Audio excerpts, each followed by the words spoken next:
Welcome to the Project Zion podcast. This podcast explores the unique spiritual and theological gifts Community of Christ offers for today's world.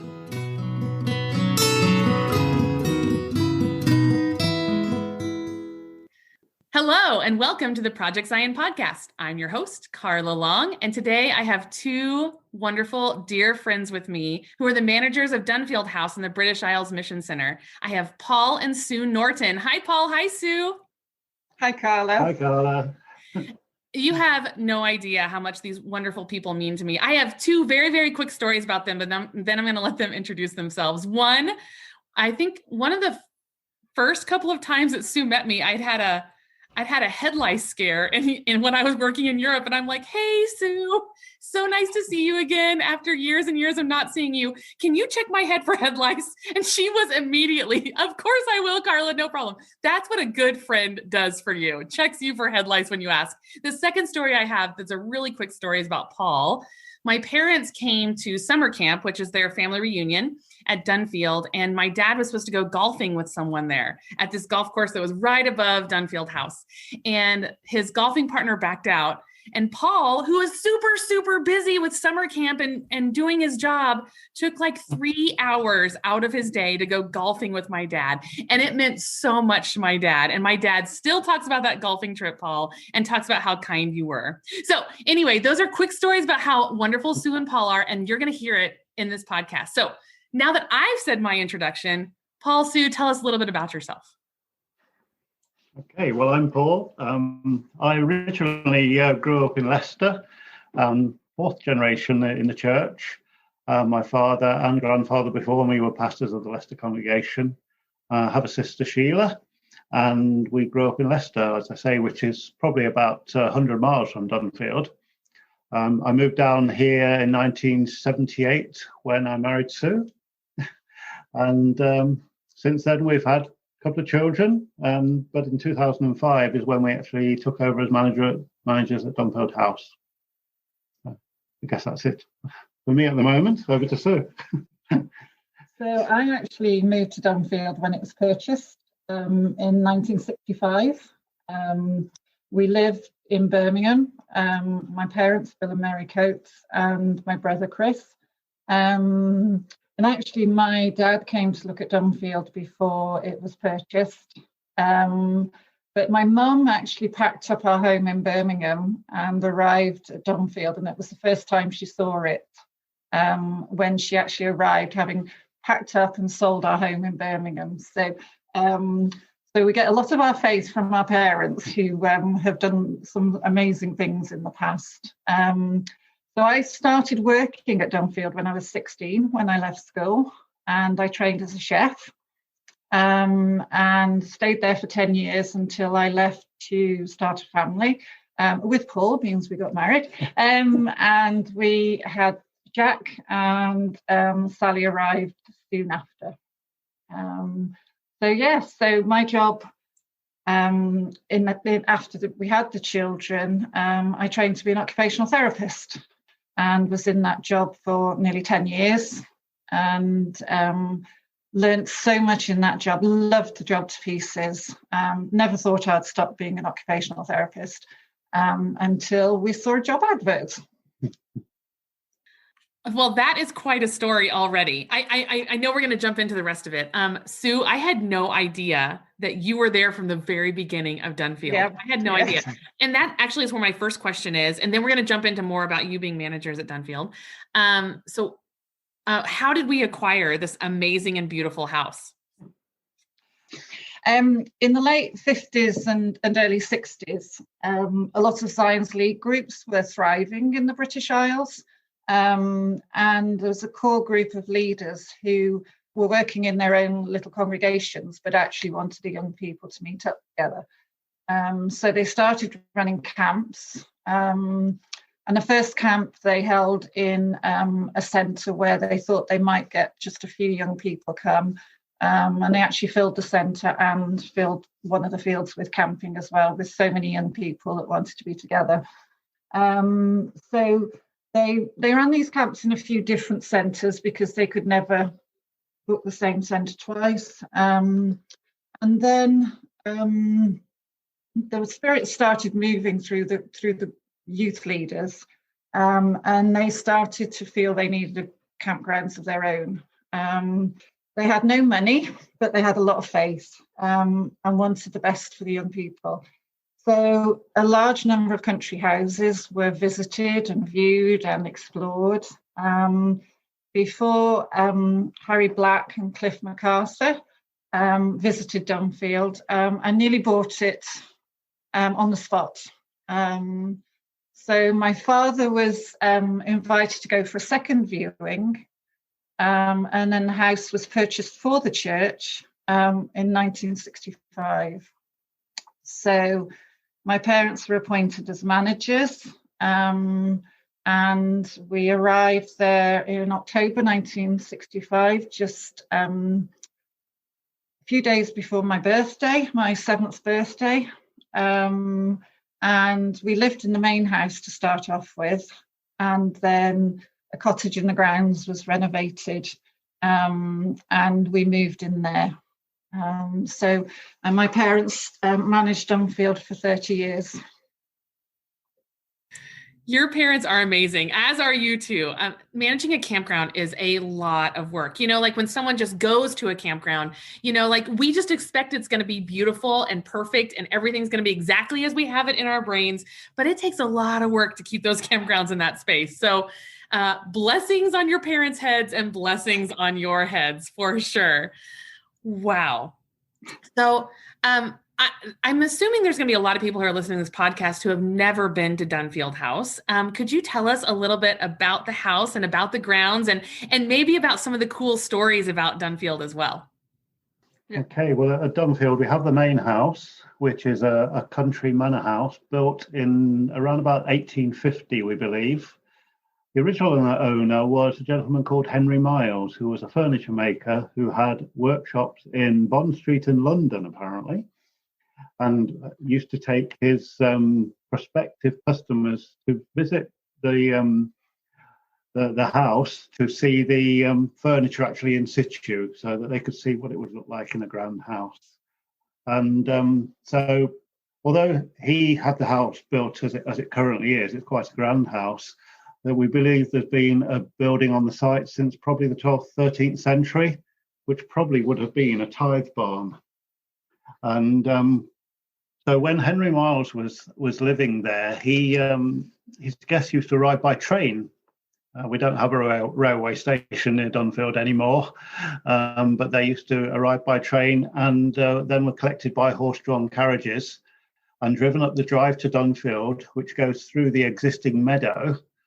And it was lined with monkey puzzle trees. I don't know whether you get those in the States or not. Okay, you'll have to look them up. And then they didn't see the view until they actually arrived at the house. And the view that you see from the front of the house then is very much as you see it today. It looks across to rolling hills, and in particular a hill called Hargest Ridge, which is a hill opposite. And to our left, as you sort of look at the front of the house, there's the hill called Bradner Hill, and that's where the golf course is that we just talked about. And also there's a wooded area and can be reached sort of from the house. To the right, there's some more sort of fields laid out for football and other sports. And down in the grounds, we have 2 campfire sites as well. Along with a labyrinth and also a new area that's being cleared which has a barn, and it's now going to be called the Grove.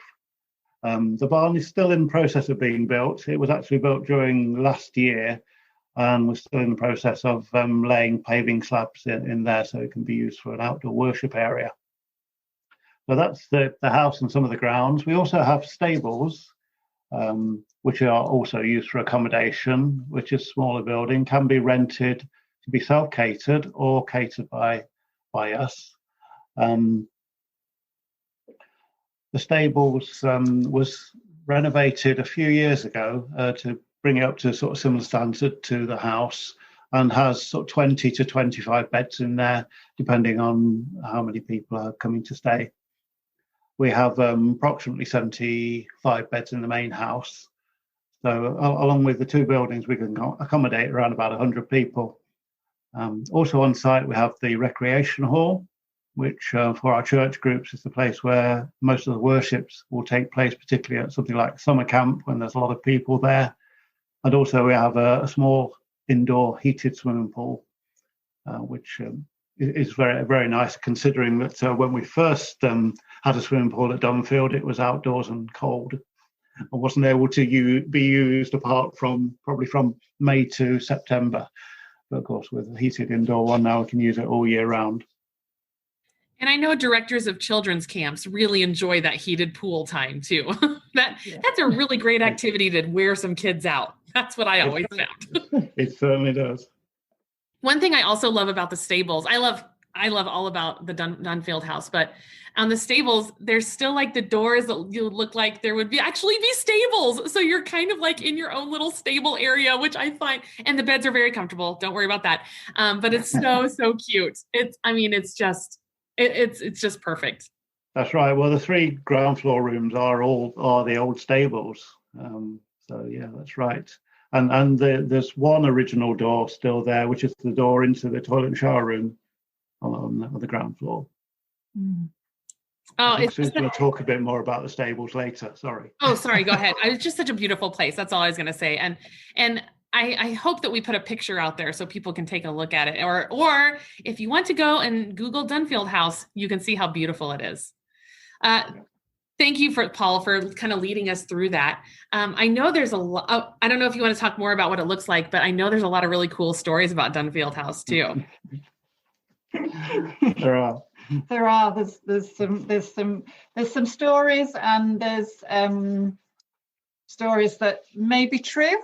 There's stories that may have developed over the years. But one of the stories that I think is, and most people have heard about, is about the White Lady. And there is actually a painting in Dunfield with a picture of the White Lady on it. Which, and this is a copy of it. There's a copy of it behind us. You can't see it at the moment, but it is here. Right. So there is a story in the 1850s which happened when the owner was riding home from the village to Dunfield on January the 1st. And he encountered a large group of poor and aged travellers, it said in the newspaper, and he generously supplied them with a piece of beef, a loaf of bread, and a quantity of prime soup. And it seemed to set off that benevolent sense that Dunfield has of kindness. So even through all of the history, it seems to be good things that have happened at Dunfield, which adds to the spirit of the place, that when you come into the grounds, there's that sense of coming home. It was requisitioned during the war by the American Army. There was field hospitals built all over England in the Second World War, which actually at the end weren't used because the firepower was so much stronger in the Second World War, so that the hospitals, the injuries, people weren't coming home with so many injuries. But it's understood that Winston Churchill came to Dunfield to do some high-level meetings. General Patton was supposed to have been here, and also General Eisenhower. But with the sort of secrets that there are around anything like this, then we haven't got evidence that happened. We do have an anecdote that a canteen of cutlery and silverware was put into the safe at Dunfield, and they were going to have dinner with Winston Churchill, and they lost the key to the safe. So in true style, being an army, they actually broke through with some force from the back of the house on the outside wall to get into the safe, so that they could get this canteen of cutlery out and share it. When Dunfield was bought by the church in 1965, there was a local newspaper headline which about 2-inch high print on it saying "Haunted House Bought by Church." So I think the stories of the White Lady who is supposed to reside at Dunfield came out of that. Various stories about the maid falling in love with the owner's son. But Paul and I have lived there all our time, and we've never actually sensed any spirit that would cause us harm or make us feel uncomfortable there. We do have people that have sensed spirits at Dunfield, church members and people that visit Dunfield have seen figures of women and figures of men, figures walking in the corridors. Nobody's ever been frightened of it. Nobody's ever felt uncomfortable with it. Nobody's ever felt fearful. And as someone who believes in a loving God and a spirit, then I believe these experiences that people have. But for all our time at Dunfield, then we've always felt very safe there. I remember that Andrew Bolton once said, if there is a white lady at Dunfield, then she is very benevolent and kind. Yes. Yeah. Definitely. So that is quite a history. I've always loved the story of Churchill coming and them having to go into the back to make sure he eats on very nice cutlery. That's super important, of course. So the history is just so cool. I also really loved hearing, and correct me if I'm wrong, but this is what I remember. When you're walking up the steps in the main house, the stairs at the top get a little bit wonky. And I always heard, and someone told me, and I could be wrong, that that's because, up there is the servants' quarters, and who cares what kind of stairs they walk on. Is that true?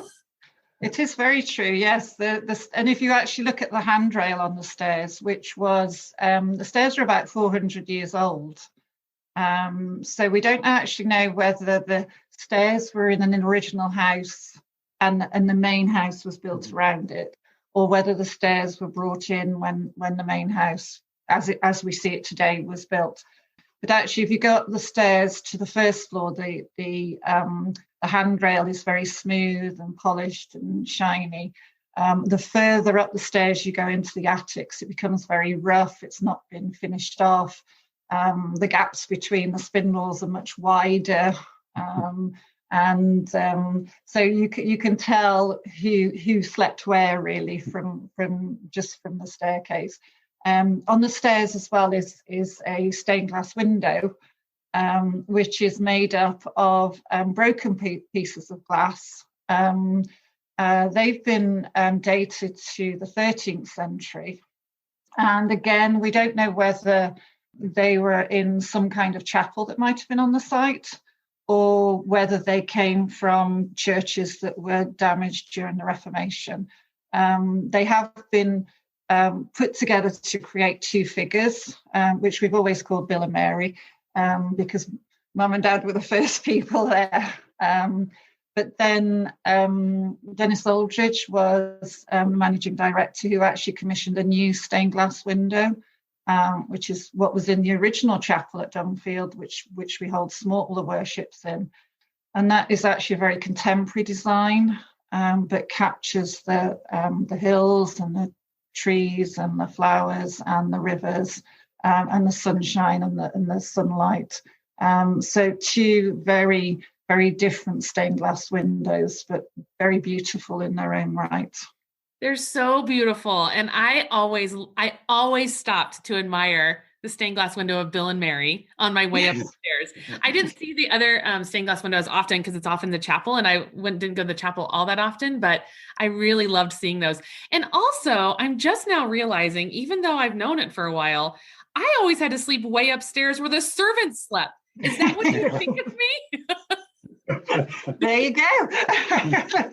Now I understand. And all the younger people ended up on the top floor too. That's what it was. That's true. And all the short people, I think, too, because you could easily hit your head up there. You can, yes, definitely. So Dunfield has been in the heart of so many people. in people from the British Isles Mission Center, people from outside of the church. I know you've had a ton of outside groups visiting Dunfield, people like me who I feel like I have been adopted by the British Isles Mission Center because I just loved being there so much. So can you talk a little bit about the ministry that happened at Dunfield, either within Community of Christ or outside of Community of Christ? Yeah. Well, if I bring you up to date, really, that after my parents retired, Fred and Helen Crane became the managers of Dunfield, and they were at Dunfield for 10 years. And then Paul and I took over for the last 15 years. And I think we want to make a special mention here to Barbara and Stuart Woodhouse, because they provided holiday cover management for many years at Dunfield. And it was so important to be able to leave the house in safe hands. And so they supported both Fred and Helen and ourselves for many years. So we were very grateful for the support that they gave us. So just to put it in the picture, that Dunfield's managed by the Dunfield Charity, and that's on behalf of the Mission Centre. And the Dunfield Board is the trading arm of the business. And we've been very grateful for support from the Mission Centre and World Church, who've given of their treasure and time to ensure Dunfield remains a sacred space. I think a lot of people have experienced Community of Christ events at Dunfield. There's so many of them, and it's lovely to see how mission is changing and ministry is changing, and groups that are coming in.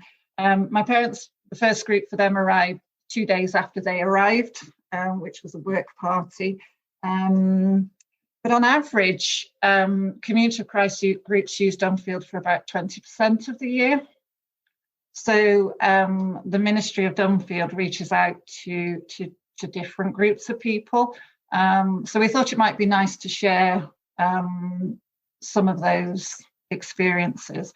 I mean, at the very beginning, Dunfield wasn't purchased just for Community of Christ. Even back in 1965, the desire was for Dunfield to be a ministry that other groups could share, people of faith and people of none, and was very much for young people. And that's been something that over the years has helped with decision making on what we want to do at Dunfield. Because young people have been at the heart of everything that Dunfield stands for. And so over 80% of our bookings are year-on-year bookings. And I think one of the first groups that came, who were still visiting Dunfield, came over 40 years ago. And they first heard about Dunfield when they were on a music tour in the States. And they were staying in a campground owned by the church in the States. And they were explaining to a young lady that they wished there was a campground similar to the ones in the States in the British Isles, because they would love to take their school groups there. And so this young lady was Jewel Holmes, who's now Jewel Bolton. And she told them all about Dunfield. And as soon as they came home the next day, they actually rang Dunfield and talked about bringing school groups. And they bring infant school groups, and they bring junior school groups to make music, and they bring orchestras as well. So, you know, even just that small chat with someone made such a difference. So you want to explain some of the groups that come? Okay. We have many school groups that come from around the country. Many are primary school groups, which are age sort of 7 to 11-year-olds. They come along with their teachers. So the teachers are responsible for the children while they're with us, and we provide the catering and the accommodation. And they do all sorts of activities. They do work within the grounds, doing nature study and that sort of thing. They often do a comparison between rural living and urban living while they're at Dunfield, because they're usually from an urban area. They also visit the Ellen Valley, which is probably about 20-25 miles from Dunfield, and that's an area that provides water to the city of Birmingham and the surrounding area. There were several valleys that were flooded back in the early 1900s to to provide reservoirs, and it's a beautiful area to go and visit if you're ever near Dunfield. And so lots of the children go to there and visit where their water comes from, and they have a really good time. They meet with a ranger there.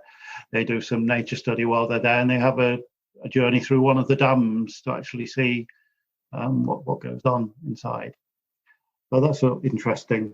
We also have several older children groups that come usually from secondary school, so that will be sort of teenagers. And generally those groups are about making music. We have lots of music groups at Dunfield, and the site does lend itself to the creative arts in many ways, singing, music, drama, and media studies in particular. They do seem to go down well at Dunfield. But apart from the school groups, we have lots of faith groups visit. We've had some Muslim groups, we've had a Sufi group, we've had other churches, Baptist churches, and other youth groups, church youth groups, particularly evangelical youth group we have, come from the centre of London out to the rural area around Dunfield. And they have had really good experiences there. And they find that coming away to Dunfield, they get close together and close to God in that sort of environment. And that's something that we've hopefully helped to foster while we've been there. In more recent years, we've had transgender groups come to stay at Dunfield and enjoy the spirit of community that's there. And they love Dunfield just as much as a lot of the other groups that visit, and see it as their home just as much as we do. So. One thing I don't want to interrupt, but one thing I think is really important to mention is, and just call attention to, is that you talked about different faith groups that come. I think it's because it's a sacred space. It has been built, and the community has been built with intention around there. I think that the people that you've hired to be cooks and cleaners are people who are who bring that intention, the intention of Dunfield, with them. And so it's a safe and sacred space. And it warms my heart to know that so many different people from different faith groups, from different whatever schools or whatever, recognize that as a sacred and beautiful space. And I think that is a testament, Sue, to your parents, to Fred and Helen, and to you two, everybody who's built that community at Dunfield. Yes, and I think it's, for me, it's about running a faith-based centre, because we were the only church members working at the centre. So all of our staff, we had a staff team of, there was 11 of us, some full-time, some part-time. And so all of our training was based on faith-based principles. And our staff were encouraged to see each person as a person of worth, and to remember that person was, it might be their first visit to Dunfield. For children, it might be their first visit away from home. So to have a smiling face, to have somebody who talks to them was really important. And we've actually got a group that's been visiting now for about 10 years. And she arrived to have a look around Dunfield. And we went into the entrance hall, and one of our housekeepers was cleaning in the entrance hall. And I introduced Jan to our cleaner. And she said at that moment she made her mind up, this was the centre that she wanted to bring her charity to. Because if we valued our housekeepers, then it had the ethos that she actually would like for her children to come. And she actually visited us just before the pandemic, and there was another group on site. And what was really interesting, we were sat out the front, they were just finishing breakfast. And so we sat out the front and had a cup of tea. And then the children came running out, and you know what the children are like when they run down the banks, and just so joyful and so excited. And she said, I've just realised, she said, they're sleeping in our beds. And she said, and they're playing in our grounds. She said, I've never thought of that before. and we felt that was such a sense of Dunfield being home for people. that when people arrive, that it's home. And we've got some sort of individual stories of groups that have come and people. Shortly after we arrived, a new dustman refuse collector arrived to pick up the weekly collection. And he got out of his vehicle and walked to the front of the house. So you can imagine getting out of the car park and walking to the front of the house and having this wonderful view of the hills. And I went to check if he was okay. And he had tears streaming down his face. And 40 years previously to that, he had visited Dunfield for one of our church-sponsored children's holiday camps.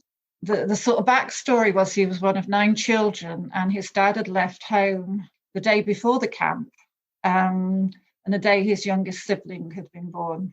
It turned out he actually lived just over the other side of the hill that he was looking at. He only lived about 5 miles away from Dunfield, but he'd been searching for that view ever since that time, because when he went back home, we knew that he was going to know that his dad had left home and his mum had got this new baby. But he'd been searching for the centre ever since, and he thought in that very childlike way that he'd travelled 1,000,000 miles to get to where he stayed. And it brought back the love that had been felt at that camp, and the first time he'd been listened to, and the first time somebody had asked him how he was. And that had stayed with him through his complex life and kept him focused on how to be a good dad, and how he could love his children just by having a relationship with them and talking to them. One of our staff members, a young mum, was diagnosed with breast cancer, and she required very intensive invasive treatment and needed nearly a year off work. And our staff team didn't want to replace her because they didn't want anyone having her shifts and her space at Dunfield. So for nearly a year, the whole staff team pulled together to cover those shifts, to make sure that she was able to return, and that we hadn't had someone else there in her place. And it just showed that love for Dunfield and for each other within the team. And the staff always loved Community of Christ coming in. They always have a special place really in their hearts for Community of Christ, because they know how much support that is given on a volunteer basis on the board and trustees, and financial support when it's needed.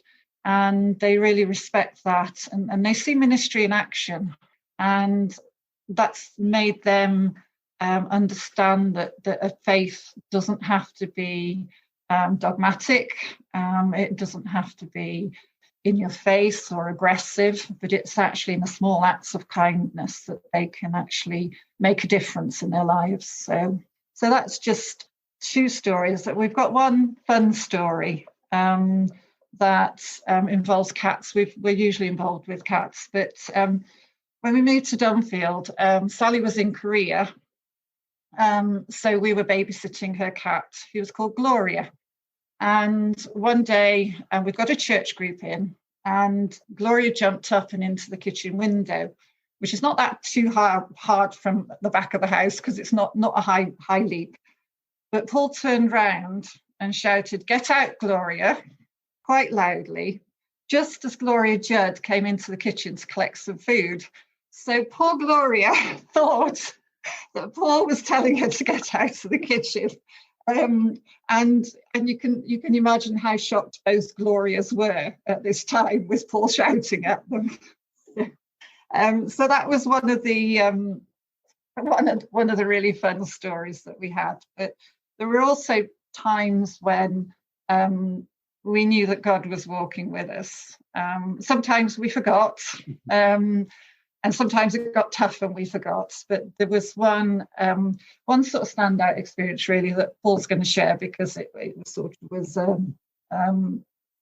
Paul was fully involved in this. I was on the good side of this. What it was, had a group stay, probably about 40, 50 people over a weekend, and they came to us and said, "There's no water coming through to the taps and to the toilets, etc."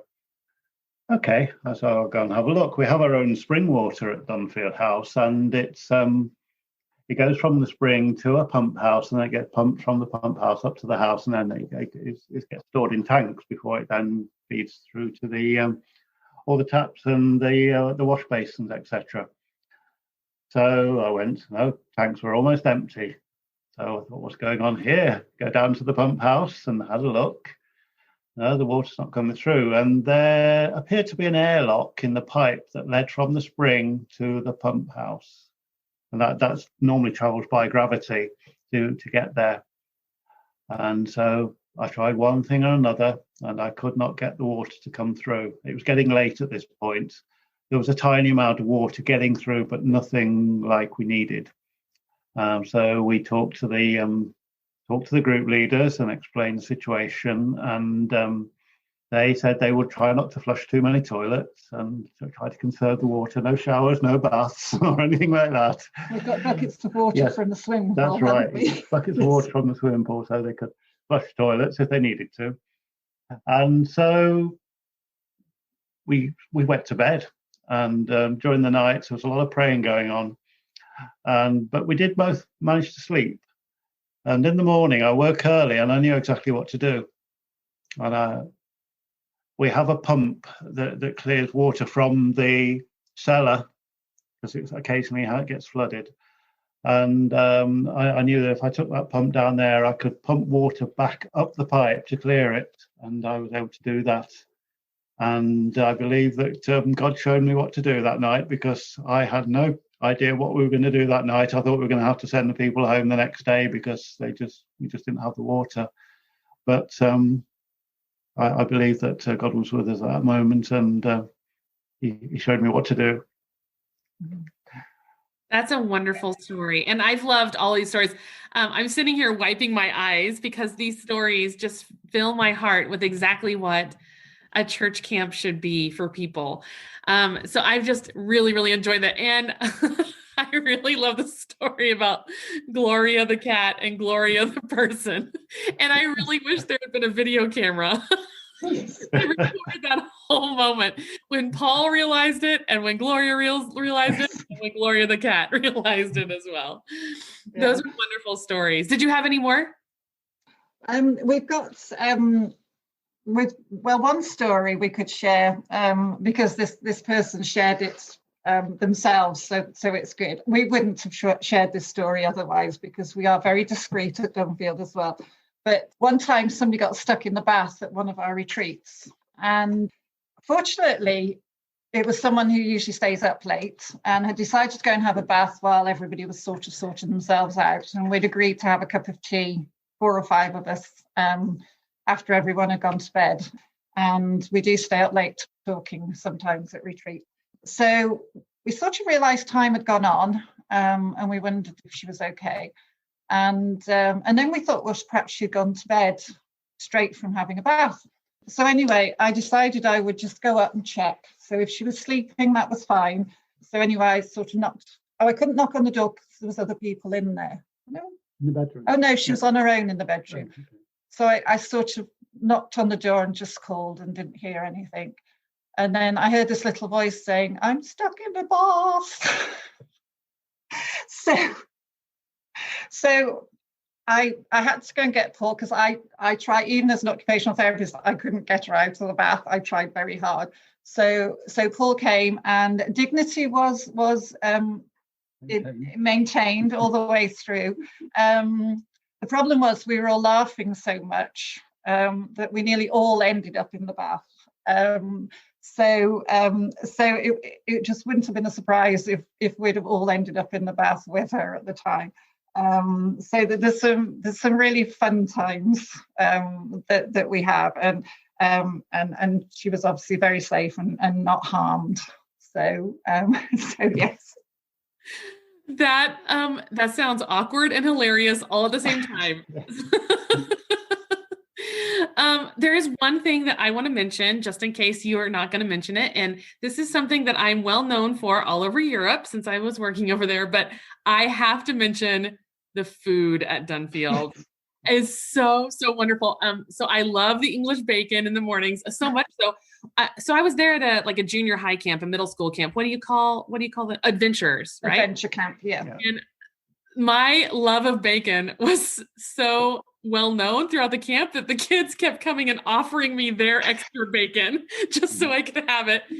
I was grateful. And then I will never, ever, ever forget my first taste of chocolate cake with custard. Oh my. This is not an American thing at all. I've never seen it in America ever. And I'm pretty sure I had 6 pieces. I'm pretty sure. And what are those one things called? The slapjacks? Is that right? Flapjack. Flapjacks, not slapjacks. Flapjacks. Those things are heaven. And I need to find something in this. Oh my gosh. The food at Dunfield, I will have to say, mwah. I mean, I miss it all the time. It's just incredible. Well, the food is very much part of the ministry.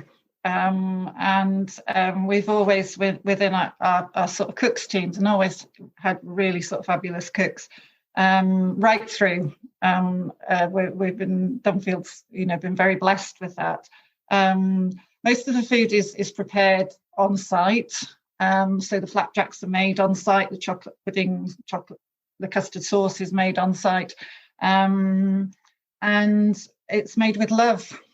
And I think that shows. And one of the things with our team is very often they want to try new recipes, and we find that we'll offer groups a new recipe, and it'll be, no, we want chocolate sauce and chocolate pudding, and we want banoffee pie, and we want sticky toffee pudding, and so we're very much try to bring the changes. But the other thing that I think is important with our team is that each group, because each group is treated as individual, and the worth of all of that group is that groups have very different needs.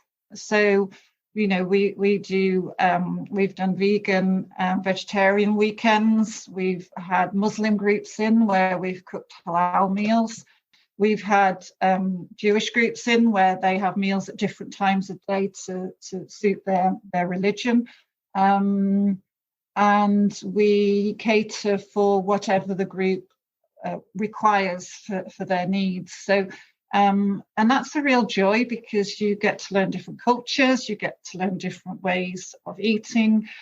We had a lovely Indian family who stayed in the stables, and in his culture, in his family culture, that if you were living on the same site as someone, that you always cooked for them. So he cooked us meals for a whole weekend, which was just sheer bliss.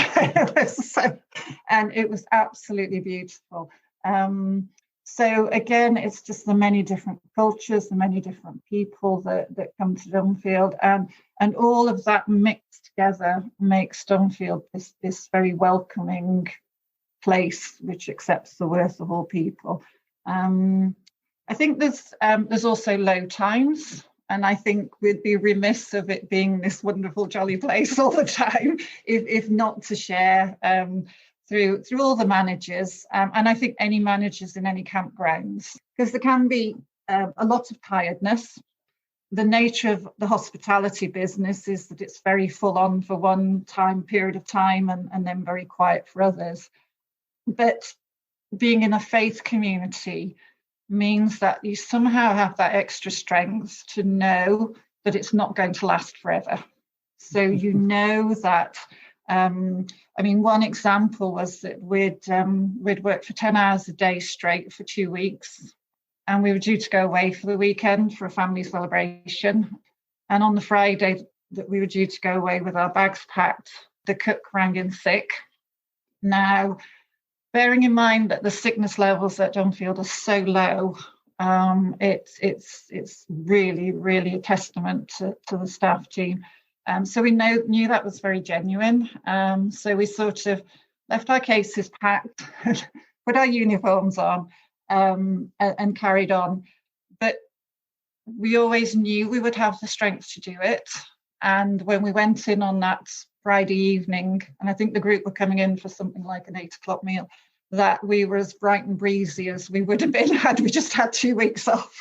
But there's, behind the scenes, it's a little bit like that swan or that duck is serenely swimming across a lake, but paddling furiously underneath. And there's times when you can have 100 people there and feel very lonely as well. So there are times when your faith can be tested and it can feel very lonely, but the blessings are just phenomenal. So, yeah. Thank you so much for sharing that, Sue. I think that's super important for people to hear. Hardly any of us have been campground managers, and so it's every single time I've sat down with a campground manager, I've heard about what a difficult task it is, but that difficult task is overlaid by so many blessings, as you so eloquently put it. So it's hard. It is hard work to make, like I said before, to make those beautiful grounds that I want to step on and make sure they're exactly the way I remember them. I don't want anything to ever change. I want them to be exactly the same. It's a lot of work to keep it like that. And so anyway, I'm so appreciative of everything you two have done. So is there anything that you particularly fond of, something that you super loved about being campground managers, about Dunfield? I just want to hear a few more good stories. We've got so many stories. I think we ought to be here for 6 hours, really.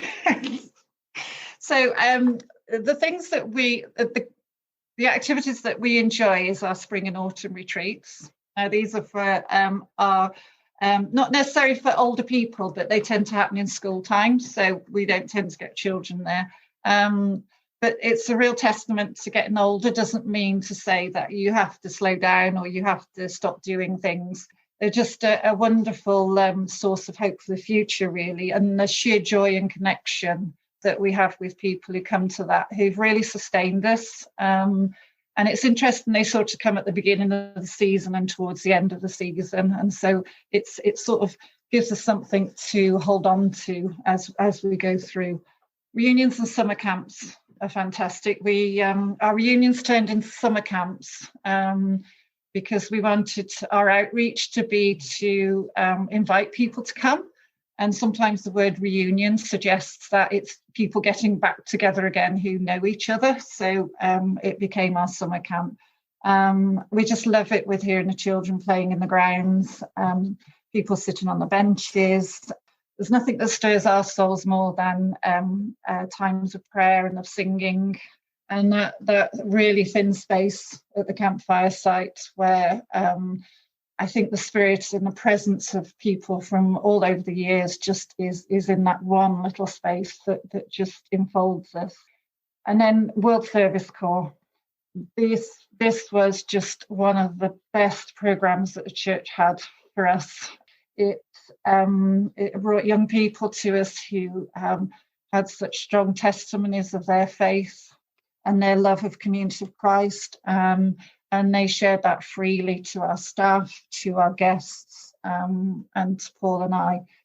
It came during the summer months when it was at its busiest, and I'm sure they all washed more pots and dishes than they had ever washed in their lives before.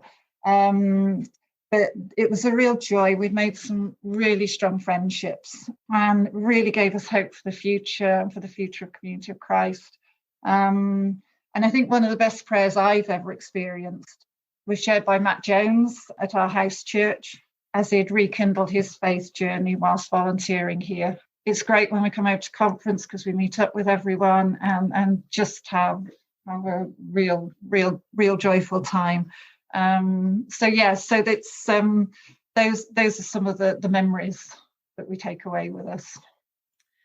Well, I have really enjoyed this walk down memory lane for me. I have enjoyed each and every one of my times at Dunfield and have always walked away as a changed and better person for it because of the work that you do and because of the work of everyone who comes on that grounds. And I think because, like I said before, because the intention that you go there with the expectation of meeting God and you always find God there. Well, thank you so much for being willing to talk to me today about this wonderful place. And wonderful listeners, I hope that you get a chance to go to Dunfield someday. If you ever get the chance to go to summer camp or to a youth camp, if you're young enough, go. You definitely will not regret it. There's so many wonderful things that happen there. So Paul and Sue, thank you so much for your time. Thank you so much for your testimony and for giving so much of yourselves. Thank you, Carla. It's been a joy to be with you, but a joy to share Dunfield. perhaps we just share that the new managers have started at Dunfield, who are Alison and Daniel, and we know that you'll get the warm welcome that Dunfield's renowned for. So check in with them when you get there. You really enjoy being with them. And we'll look forward to seeing people at Dunfield too when we can come as guests. All right. Thanks again. Thanks, Carla. Thank you.